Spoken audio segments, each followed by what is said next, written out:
Hello students, welcome back to my channel. আমি দেবাঞ্জনা ঘোষাল। তোমরা দেখছো আমার সাথে তোমাদের নিজেদের চ্যানেল শিক্ষা মার্গ এডুকেশন অ্যান্ড কম্পিউটার সেন্টার। আজকের আলোচ্য বিষয় Bardhaman university BA 4 semester general ইতিহাসের সাজেশন 2024 সালের জন্য যে প্রশ্নগুলি পরীক্ষায় আসার মতো সম্ভাব্য এবং অধিক গুরুত্বপূর্ণ সেই প্রশ্নগুলি আমি তোমাদের সাথে শেয়ার করে দিচ্ছি। আমি আমার অনলাইন এবং অফলাইন ব্যাচের ছেলে মেয়েদের সাথে যে সাজেশনগুলো শেয়ার করি প্রত্যেকটি আগের সেমিস্টারে তোমরা দেখেছো, সেই একই সাজেশন আমার তোমরা প্রত্যেকটি স্নেহের ইউটিউব ফ্যামিলি তোমরা আমার ছেলে মেয়ে তোমাদের সাথেও শেয়ার করে দিই।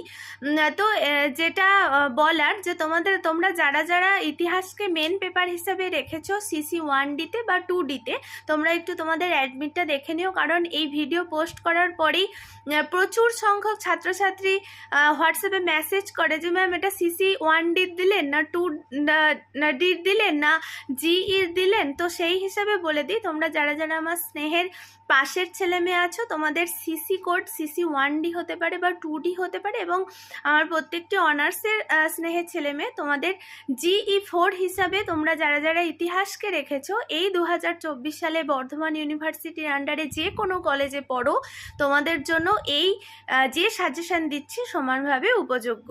তো আলোচ্য বিষয়ে প্রবেশ করার আগে তোমরা যারা যারা আমাদের সেন্টারে অ্যাডমিশন নিতে চাইছো 8609778925 এই নাম্বারে তোমরা হোয়াটসঅ্যাপ করো, তোমাদের সমস্ত ডিটেলস বলে দেওয়া হবে। এবং যদি তোমাদের মনে হয় ভিডিওগুলো তোমাদের একটু উপকারে আসছে, তাহলে তোমরা বেশি বেশি করে শেয়ার করো এবং চ্যানেলটাকে সাবস্ক্রাইব করে পাশে থাকা বেল আইকনটা প্রেস করো এবং অল নোটিফিকেশানটা অন করে দিও, কারণ আমাদের সেন্টারে যেহেতু একাদশ দ্বাদশ বি অল সেমিস্টার কলা বিভাগের অল সাবজেক্ট কম্পিউটার ও স্পোকেন ইংলিশ শেখানো হয় এবং অফলাইন আর অনলাইন উভয়বিধ পদ্ধতিতেই যেহেতু পাঠদান প্রক্রিয়া সম্পন্ন করা হয়, তাই তোমরা যে কোনো জায়গা থেকে অ্যাডমিশন নিতে পারবে, কোনো অসুবিধা হবে না।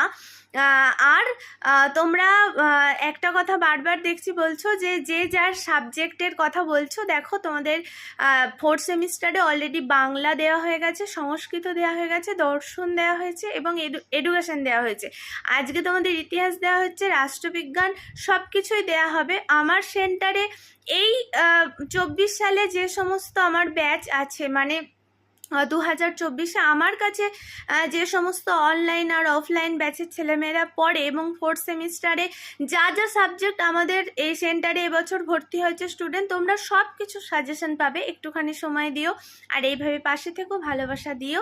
তাহলে চলো আজকের আলোচ্য বিষয়ে প্রবেশ করা যাক। আর তোমরা যারা যারা নোট পারচেস করতে চাইছো, কিনতে চাইছো, 8609778925 এই নাম্বারে হোয়াটসঅ্যাপ করো, তোমাদের সমস্ত ডিটেলস বলে দেওয়া হবে। আমি আমার পুরনো ছেলেমেয়েদের বলছি না, কারণ তোমরা অলরেডি প্রচুর জন নোটস কিনে নিয়েছো। নতুন যারা চ্যানেলে আসছো, তোমাদের উদ্দেশ্যে বলা, তোমরা যদি নোটস পারচেস করতে চাও তাহলে অবশ্যই এই নাম্বারে হোয়াটসঅ্যাপে যোগাযোগ করো। তাহলে চলো আজকের আলোচ্য বিষয়ে প্রবেশ করা যাক।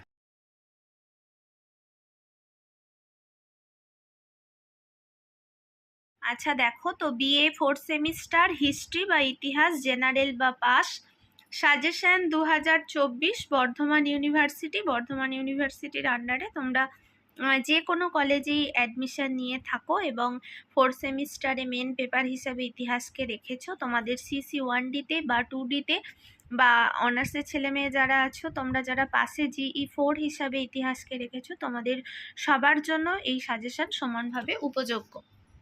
আচ্ছা, প্রথম প্রশ্ন দেখো, গণপরিষদ গঠনের কার্যাবলীর বিবরণ দাও।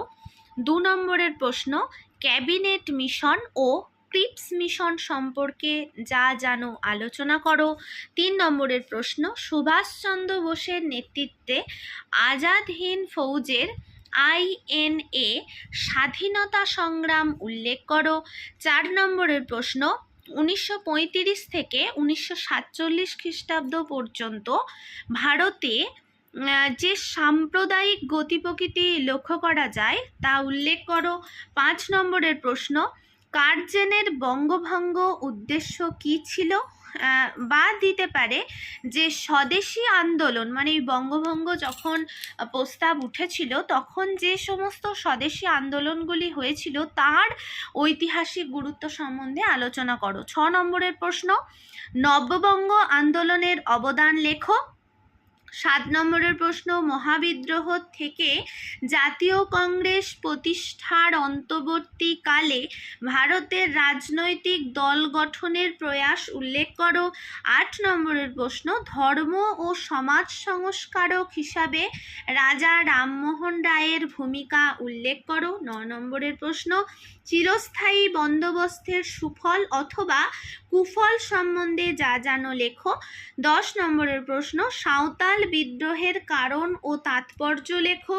11 নম্বরের প্রশ্ন, ওয়াহবি বিদ্রোহের কারণ ও তাৎপর্য লেখো। 12 নম্বরের প্রশ্ন, ফরাজি বিদ্রোহের কারণ ও তাৎপর্য লেখো। একটা কথা বলে রাখি, এটা তোমাদের 5 এবং 10 উভয়বিধ প্রশ্নের জন্যই করা হয়েছে। ধরো এই ওয়াহবি আন্দোলন, এটা তোমাদের 5এও টিকা হিসাবেও আসতে পারে, তাহলে তোমরা ছোট করে লিখবে। আর 10-এ এলে তোমরা যেমন 10-এর প্রশ্ন মানে মান অনুসারে যেমন লিখতে হয় সেই অনুসারে লিখবে তোমরা।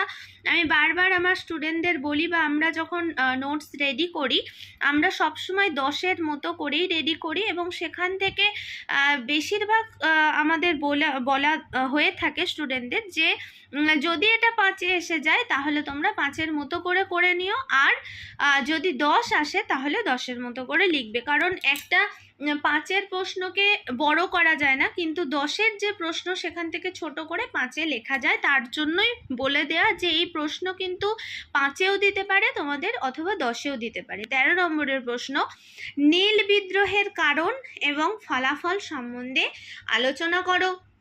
14 নম্বরের প্রশ্ন, প্রথম ইঙ্গ মারাঠা যুদ্ধের বিবরণ দাও। 15 নম্বরের প্রশ্ন, প্রথম ইঙ্গ শিখ যুদ্ধের বিবরণ দাও। 16 নম্বরের প্রশ্ন, 76-এর মন্বন্তরের বিবরণ দাও। 17 নম্বরের প্রশ্ন, পলাশির যুদ্ধের বিবরণ দাও। 18 নম্বরের প্রশ্ন, দেওয়ানি লাভের যে গুরুত্ব বা বিবরণ তা বর্ণনা করো। 19 নম্বরের প্রশ্ন, বক্সারের যুদ্ধ সম্বন্ধে কি জানো, এবং 20 নম্বরের প্রশ্ন, ওয়েলেসলির সময় থেকে 1857 পর্যন্ত ভারতের যে অগ্রগতি সেটি সম্বন্ধে লেখো। অর্থাৎ তোমরা যারা 2024 সালে পরীক্ষা দেবে 5 এবং 10 নম্বরের জন্য এই 20টা প্রশ্ন খুব ভালোভাবে করে যেও, আর যেমনভাবে ভালোবাসা দিচ্ছ সেইভাবে ভালোবাসা দিতে থাকো। আর এই সমস্ত কোশ্চেনের অ্যান্সার তোমরা যারা পারচেস করতে চাইছো 8609778925 এই নাম্বারে হোয়াটসঅ্যাপ করো, তোমাদের সমস্ত ডিটেলস বলে দেওয়া হবে। প্রত্যেকে ভালো থেকো, সুস্থ থেকো, এবং পরীক্ষাকে ভয় ভেবে নয় জয় করার উদ্দেশ্যে এখন থেকে সংগ্রামের জন্য প্রস্তুত হও।